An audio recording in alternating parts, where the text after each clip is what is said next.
Hey guys, Shelling here and welcome back. So in this video we're going to be talking about Ghost Recon Wildlands PC beta and what my impressions of it were. For those of you who didn't get a chance to check out the beta or play the beta, I will be talking a little bit about the different systems that are present in the game as well, just to give you a better idea of how the game works. Now, before we get into the game itself, I want to say that I was hoping to record this while actually being in the game, but unfortunately the beta ended sooner than I thought because of time differences, etc, etc. So I'm going to be putting in footage that I've recorded prior to me making the audio recording, and I'll try and put footage in that's most suited to what I'm saying, so as to give you guys a good idea of what I'm talking about. I can't promise that's going to be the case for everything I'm talking about, but I will do my best if I can find the correct footage that fits. Okay, so before we get into the gameplay itself, talk a little bit about the options. Everything you would expect to find in a AAA title does exist here. There are a fair amount of graphic options to be had, so that is cool indeed. Unfortunately, anti-aliasing wise, there is only FXAA and temporal AA, and the reason I say unfortunately is because FXAA, as you know, is post-processing. It doesn't look particularly great and makes everything look kind of blurry, whereas having it on temporal anti-aliasing causes the game to look a little bit blurry when you are actually moving, but when you stop, everything becomes much more clear, and the jump from moving to not moving is noticeable, especially when you're looking at grass fields and things like that. It's not game breaking, but once you notice it, you can't unnotice it. So I do hope that they add other forms of anti-aliasing into the game to negate that problem. The other problem is, when I first loaded into the game, I ran the game on very high detail, and yeah, the frame rate was not great at all. So very often, especially when driving, the frame rate would drop into the mid 30s, bearing in mind that I have a 6700K CPU, 32 gigs of RAM, and a 1070 GTX, which comes factory overclocked. So you can imagine my surprise. You'll also notice on the Reddit there are a number of posts complaining about performance optimization issues with Ghost Recon Wildlands. So this is something that the developers are definitely going to have to look at and address before the game is launched, because this is going to be a deal breaker for very many people, especially with high-end PCs. However, when turning the game down to high detail, I was able to get almost a consistent 60 frames a second, with regard to some parts which would drop to, I believe, 55, 50 at the worst case scenario, but that was a sort of minuscule percentage. And the other issue was, even though the game had a smooth frame rate, it didn't feel smooth. There was some kind of a stutter going on, but I found that making sure that VSync was disabled, which for me it usually is because I run G-Sync, but then limiting the frame rate to 60 from the game options allowed the game to be significantly smoother experience. It wasn't a 100% solution to the stutter, but I would say 90% of the time the stutter was gone. So yeah, there is hope that the performance will be better, and hopefully they're going to patch this out. The other thing is, obviously I wasn't running on game specific drivers because there weren't any released before this particular beta. So hopefully when the game releases, Nvidia is going to have specific drivers, especially with such a big AAA title, that is going to fix some of these performance problems, and obviously the developers are going to do their part for that as well. Outside of that, this being a closed beta, there were obviously issues and bugs that were present, more so in multiplayer than single player, but I'll get to those more toward the end of the video after I've covered some of the other game systems that are present in the game. Okay, so first up we have the character creation, which in my opinion is far better than the Division. There's a lot more customization that's available, not so much regards to your race. You can pick male or female character, and then of course various skin colors and eye colors and things like that. There aren't a whole lot of options in that particular area, but once you move on to the actual clothing and accessories and things like that, there are quite a lot of things. You can choose different tops and vests and pants and boots and accessories and eyewear and headwear. And on top of that, each piece of gear can be customized color-wise. You can choose a different camo, a different color.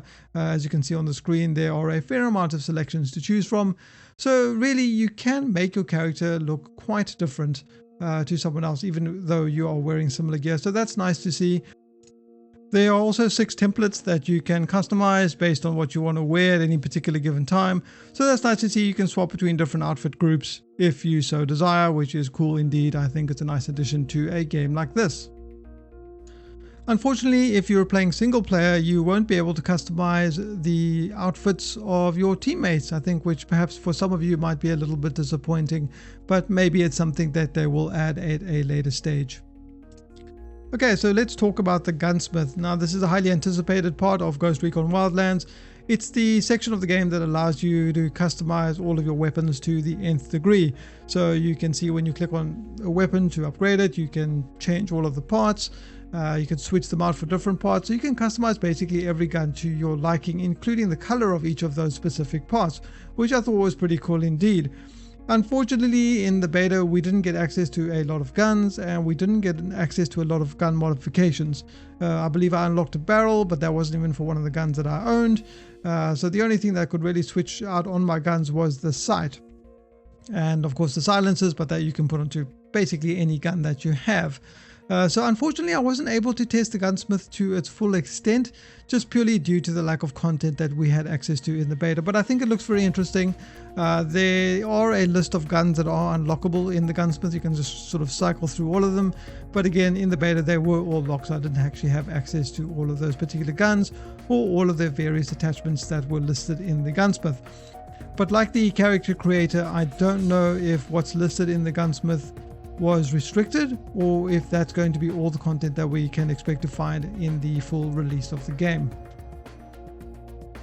Okay, so moving on to the actual gameplay content that was available in the beta, we only unfortunately had access to one region.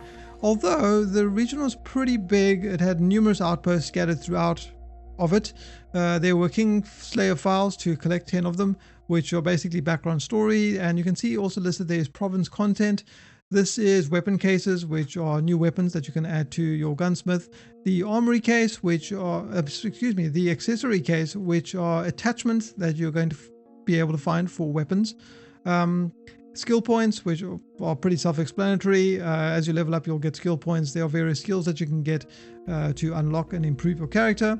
And of course, bonus medals, which add new skills that wouldn't normally be available for your character. So there's a big incentive to search all of these outposts, and you'll find guys who give you intel, and then they'll show you the locations of these cases, or you'll find them just by exploring each of these areas.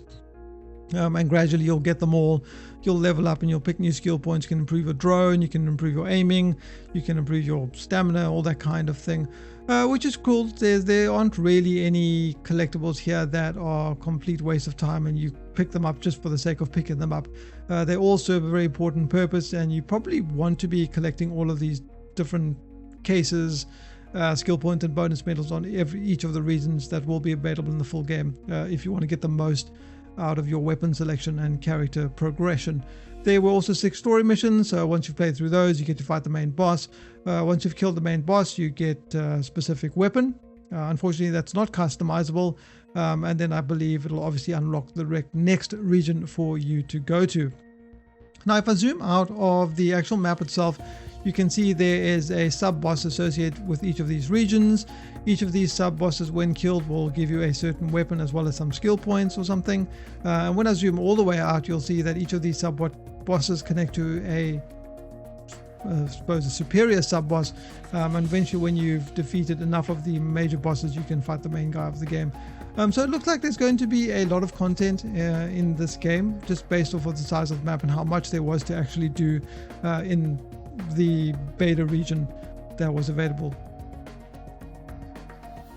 I suppose the only concern with regard to this is the content going to become repetitive, but we can get onto that now as we talk about the gameplay.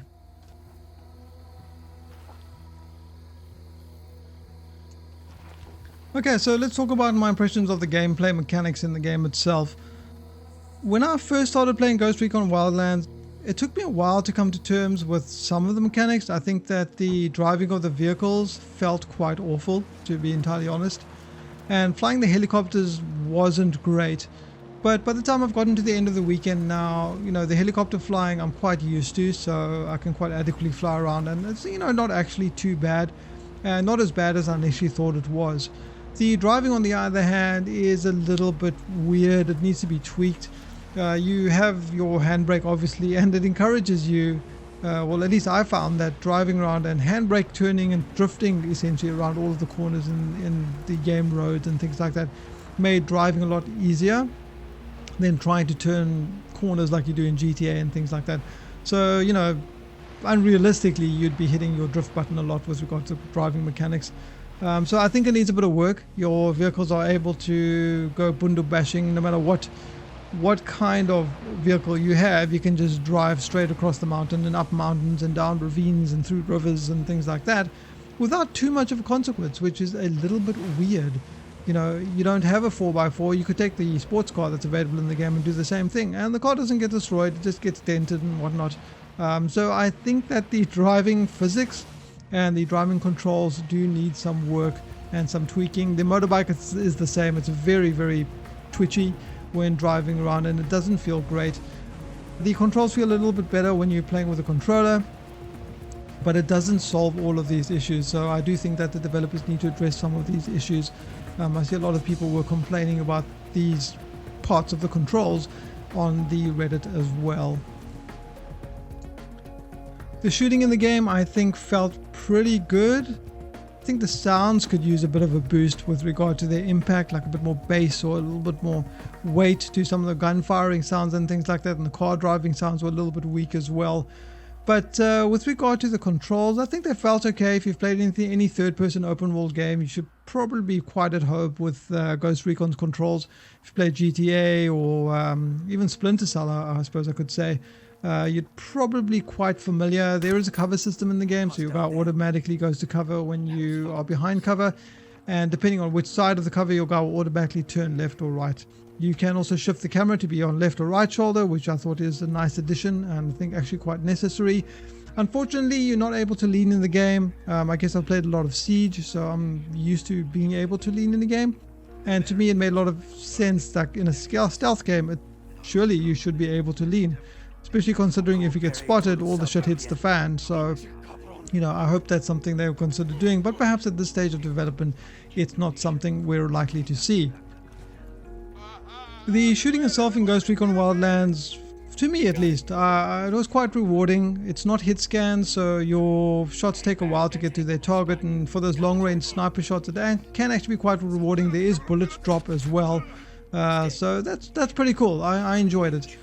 So yeah, you'll be sneaking into these bases with your friends, or your AI bots. There's a feature called Sync Shot, which allows you to mark up to 3 targets if you with your AI, or up to however many multiplayer partners you have in the game, and then you can sort of decide between yourselves who's going to take out which target.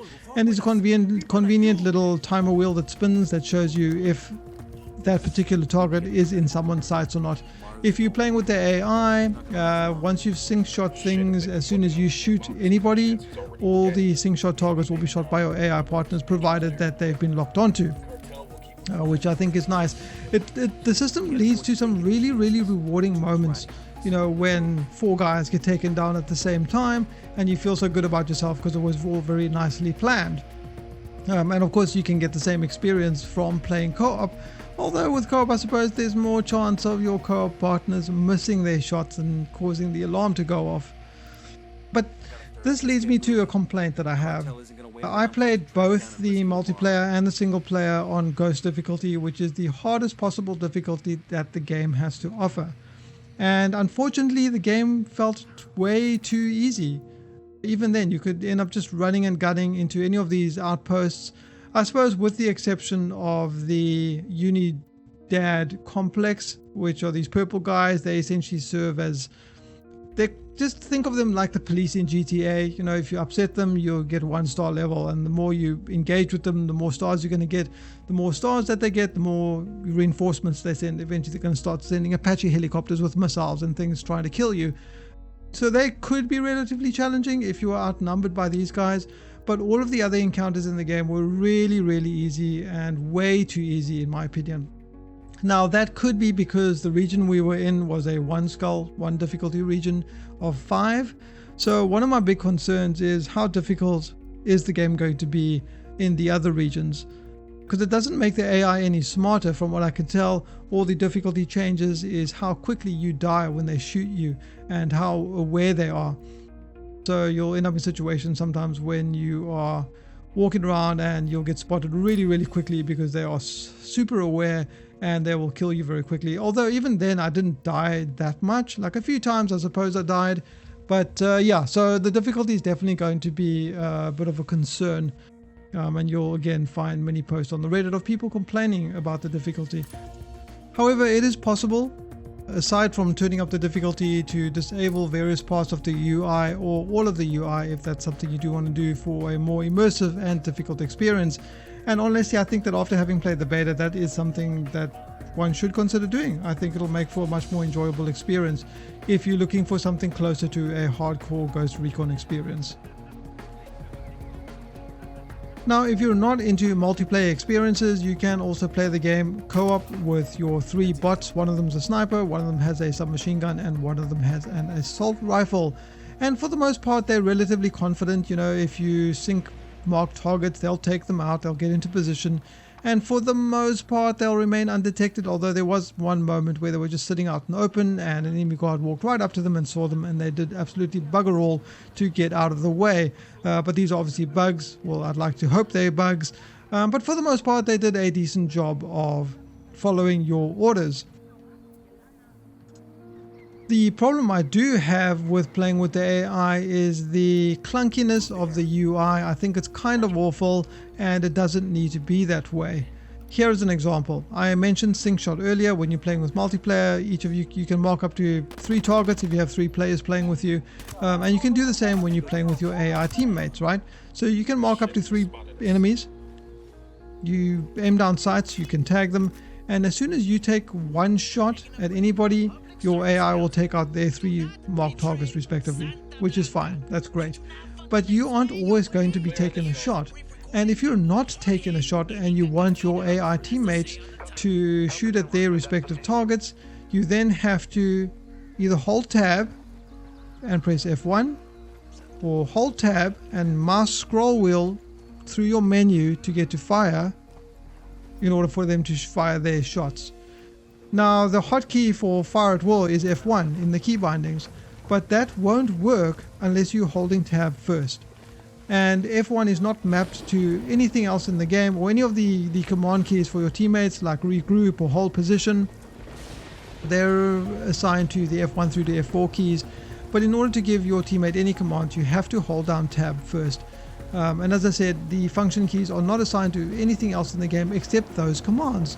So I don't see why you can't just press the function keys. There's no reason to force you to have to hold tab and then press F1.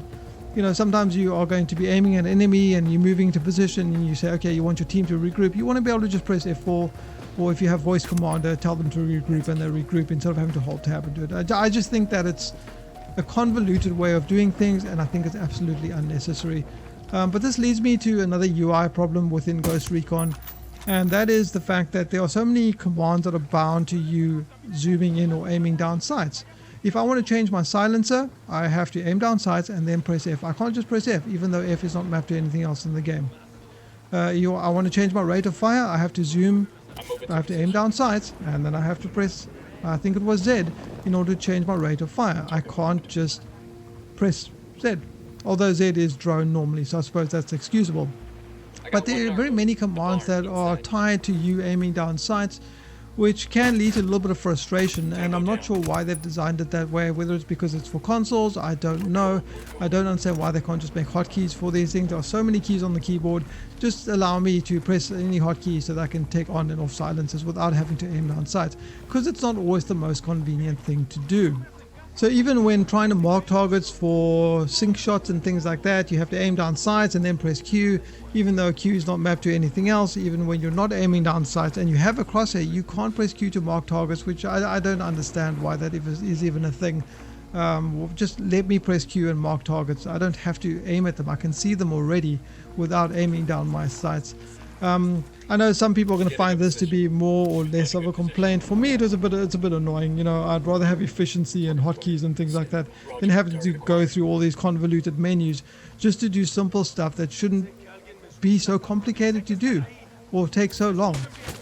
And the other thing that's seemingly absent from Ghost Recon Wildlands is the ability to fast forward time to the time of day of your choosing. That seems like a glaring omission to me, honestly.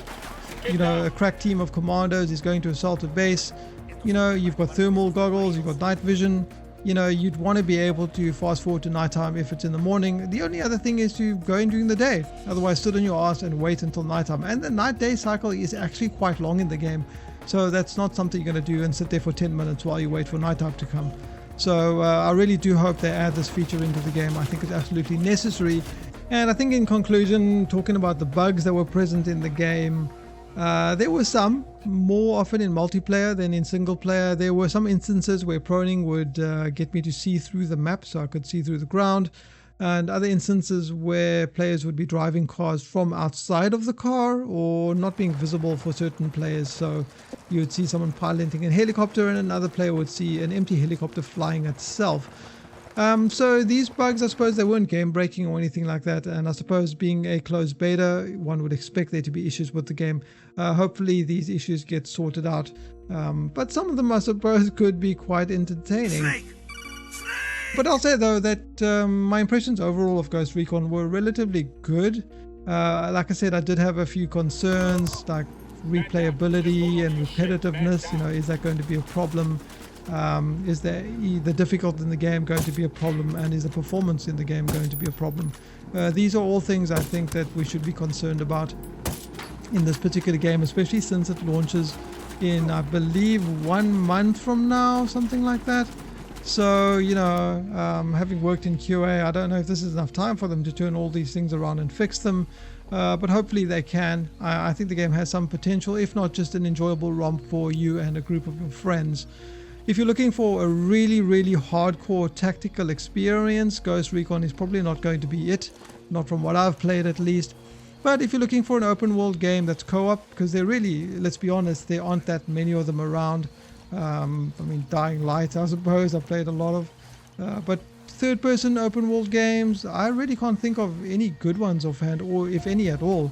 And I suppose people enjoy this, if not just for that, having an open world game where you can screw around with your friends and, when in the mood for it, be tactical and take out bases and things like that. So I think it's a game to keep your eye on. But I'll say don't pre-order, but then again I'll say don't pre-order anything at all, because nowadays there seem to be so many shoddy PC versions of games coming out, so one has to really be pretty careful. You know, I don't think you should just throw your money at a lot of these publishers and developers. Pay heed, look for reviews, get opinions, and, you know, wait patiently and see if things turn out better before you just throw your money down on these titles. With Ghost Recon, I'd say rather wait and see if they are going to address these issues that were present in the beta before you even consider buying this game. I think that if they do fix these issues, they tweak the driving, they fix all the performance problems, yeah, there's probably something here, you know, that could be worth playing. Definitely worth checking out. But what I'll do, if I am able to get my hands on the final game, I'll give you guys my opinion of that.